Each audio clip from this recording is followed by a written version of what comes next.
வணக்கம் நண்பர்களே, நீங்கள் பார்த்து கொண்டிருப்பது Tamil like s.k.s YouTube channel.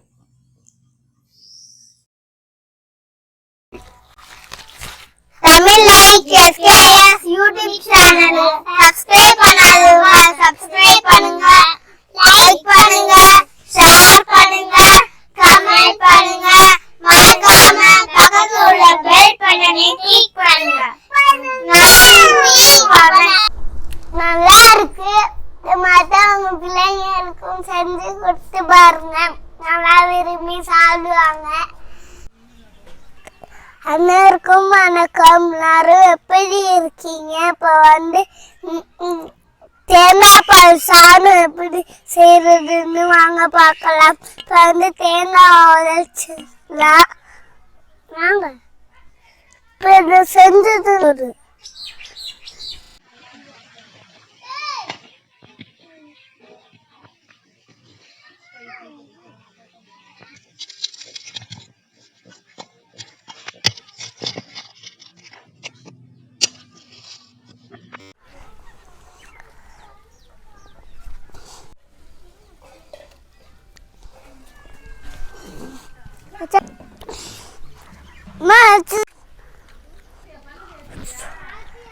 கை கண்டுச்சு.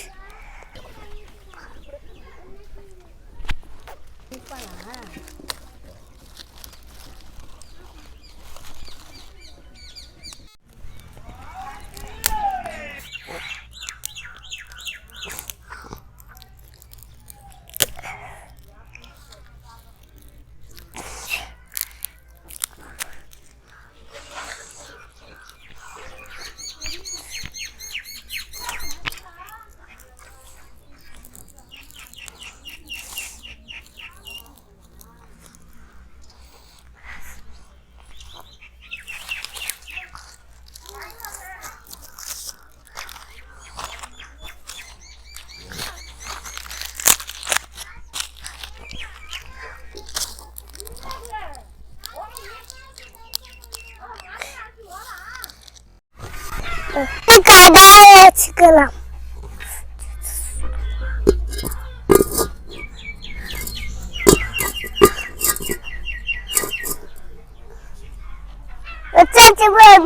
சாத்தி காயம் ஊற்றிடலாம்.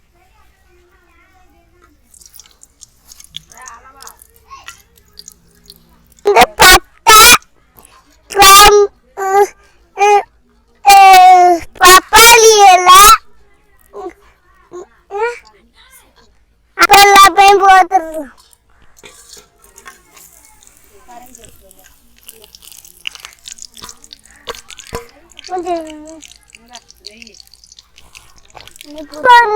நெய் போட்டுக்கலாம்.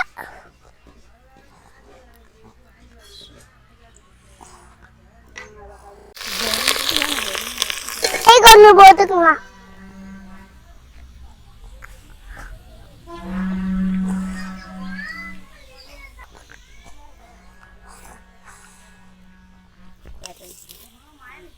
பெஸ்ட் போட்டுக்கலாம்.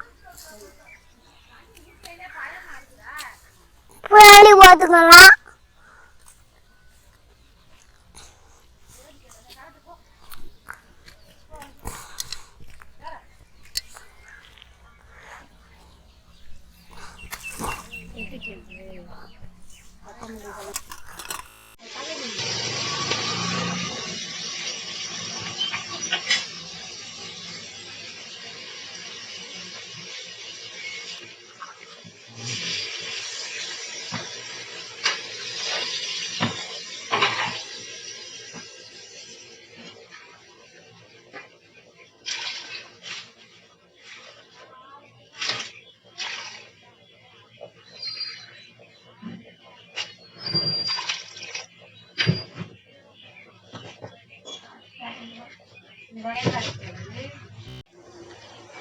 அரிசி 1 கிலோ போட்டிருக்கோம். 1 கிலோ 200 டம்ளரில் 5 டம்ளர் வந்துச்சு. இப்போ நான் 5 டம்ளர் தண்ணியை ஊற்றிருக்கேன். இப்போ 5 டம்ளர் தேங்காய் பால் ஊற்றணும். தேங்காய் பால் ஊற்றினா இப்போ நம்ம தேங்காய் பால் சாதத்துக்கு நல்லாயிருக்கும். நான் தண்ணி கொதிஞ்சதுக்கு அப்புறம் தான் தேங்காய் பால் ஊற்றுறேன். அப்போ தான் தேங்காய் முறியாமல் அந்த பால் சுவை அப்படியே நல்லாயிருக்கும்.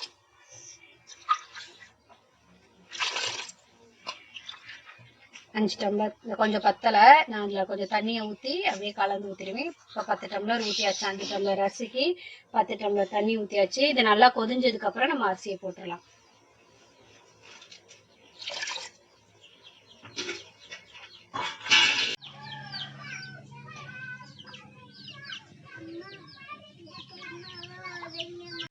நம்மளுக்கு பிடிச்சமான எந்த பருப்பு வகை வேணாலும் சேர்த்துக்கலாம். முந்திரி போட்டுக்கலாம், இல்லது வேர்க்கடலை. எனக்கு வேர்க்கடலை கரைச்சனால வேர்க்கடலை போட்டிருக்கேன். உங்களுக்கு முந்திரி இருந்தால் முந்திரி போட்டுக்கோங்க, நல்லாயிருக்கும். இதனால் நம்மளுக்கு ஈஸியாக கிடைக்கும், கம்மியான ரேட்டில் இருந்தால் இதை யூஸ் பண்ணிக்கலாம்.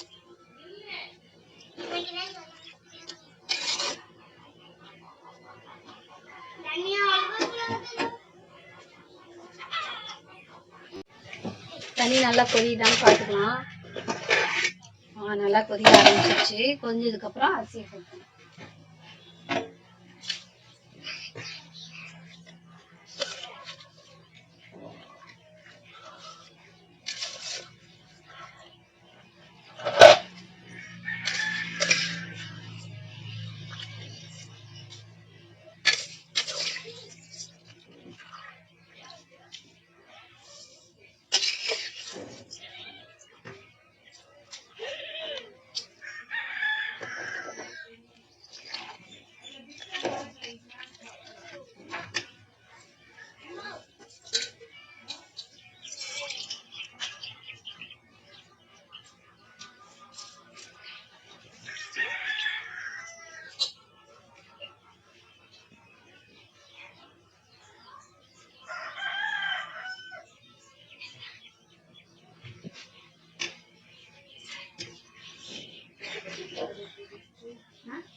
தண்ணி நல்லா வத்திடுச்சு.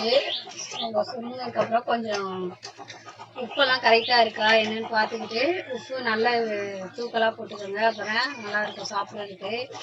ஏன்னா நம்ம இதில் வந்து மசாலா பொடியெல்லாம் எதுவும் சேர்க்குறது இல்லைல்ல, வெறும் தேங்காய் பால், தண்ணி மட்டும்தான். பச்சை மிளகா, புதினா, கொத்தமல்லி, வெங்காயம் இது மட்டும்தான் சேர்க்குறோம். அதனால கொஞ்சம் காரம் தேவைன்னா பச்சை மிளகாய் 2 கூட போட்டுக்கோங்க, எக்ஸ்ட்ராவே சேர்த்துக்கோங்க காரம் அதிகமாக பிடிக்கிறவங்களுக்கு. இப்போ உப்பு சரியாக இருக்கான்னு பார்த்துட்டு வெயிட் தம்முலேயே போட்டுடலாம். தீயை கொஞ்சம் கம்மி பண்ணிக்கிட்டு மூடி போட்டு தம்மில் போட்டுருங்க. கொஞ்சம் தண்ணி குடிச்சு வச்சுக்கோங்க. இப்போ வந்து 3/4 பதத்தில் வெந்துருச்சு சாப்பாடு. நம்ம வந்து உப்பெல்லாம் சரியாக இருக்கான்னு இப்போ பார்த்துக்கிட்டு தம்மில் போட்டுருங்க. உப்பு அதிகமாக காரம் அதிகமாக தேவைங்கிறவங்க பச்சை மிளகாய் கொஞ்சம் எக்ஸ்ட்ரா சேர்த்துக்கோங்க. ஏன்னா இதில் நம்ம மசாலா பொடியெல்லாம் எதுவும் போடுறதில்ல, வெறும் பச்சை மிளகாய் மட்டும்தான் காரத்துக்கு சேர்த்துருக்கோம். இஞ்சி பூண்டு பேஸ்ட்டு போடுறது கொஞ்சம் காரம் கொடுக்கும், அவ்வளோதான். அடுத்து இப்போ வந்து நெய் வேணால் கொஞ்சம் சேர்த்துக்குங்க, குழந்தைங்களுக்கு நெய் வாசனை பிடிக்கும்.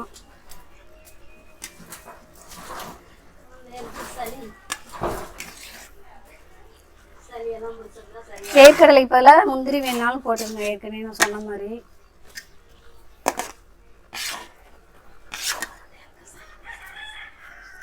குழந்தைங்களுக்கு தேங்காய் பால் சாதம் செஞ்சு கொடுத்தா சளி இருந்தால் சரியாயிடும். இப்போ இனிமேல் பனிக்காலம் வர்றதுனால இந்த மாதிரி நெய்யெல்லாம் சேர்த்து கொடுக்குறதுனால குழந்தைங்களுக்கு உடம்புக்கும் நல்லது, சளியும் பிடிக்காது. சளி பிடிச்சிருந்தாலும் சரியாகும்.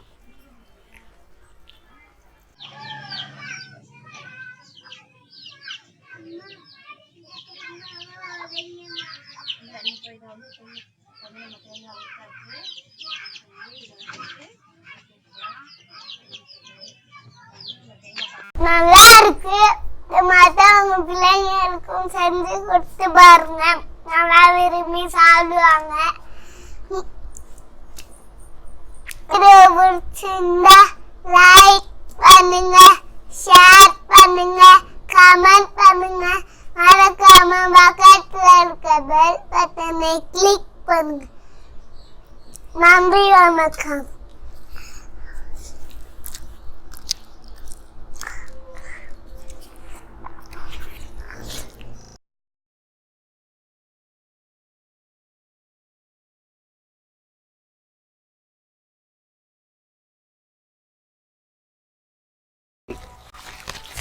தமிழ் லைக் s.k.s யூடியூப் சேனலை சப்ஸ்கிரைப் பண்ணாதவங்க சப்ஸ்கிரைப் பண்ணுங்க, லைக் பண்ணுங்க, ஷேர் பண்ணுங்க, கமெண்ட் பண்ணுங்க. மறக்காம பக்கத்துல உள்ள பெல் பட்டனை கிளிக் பண்ணுங்க. நன்றி, வணக்கம். நீங்க என்ன தமிழ் லைக் s.k.s சப்ஸ்கிரைப் பண்ணாட்டி கீழே உள்ள ரெட் கலர் பட்டனை அழுத்தி சப்ஸ்கிரைப் பண்ணவும், கூடவே அந்த பெல் ஐக்கனை கிளிக் பண்ணீங்கன்னா நாங்கள் போடுற வீடியோவை நீங்கள் மிஸ் பண்ணாமல் பார்க்கலாம்.